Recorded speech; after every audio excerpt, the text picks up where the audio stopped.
Gazımız geldi. Mantığımız. Tamam. Dela. Adakan. Ne Adakan? Ne Albert? Nasıl at? Narkı Baktiyar'dan kızı. Olcan. Hani. Sakazımız geldi. Ne içiyorsun diye.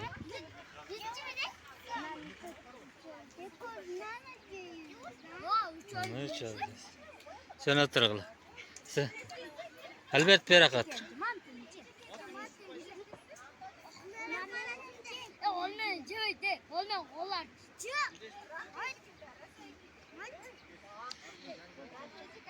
Ya saydın Cengi. Salıp gelip getinizler.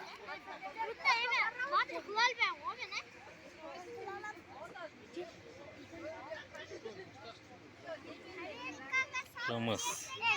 Buyuğanımız.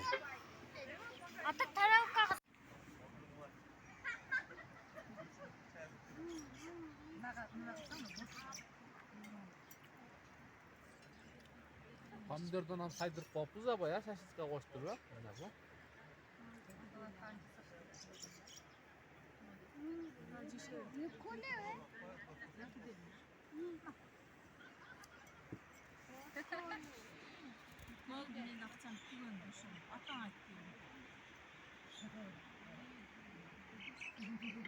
Atasının akçaga da kanlar.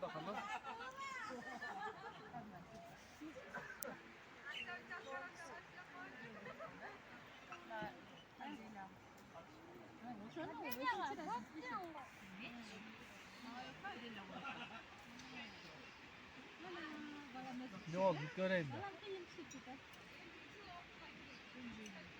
Hakikaten.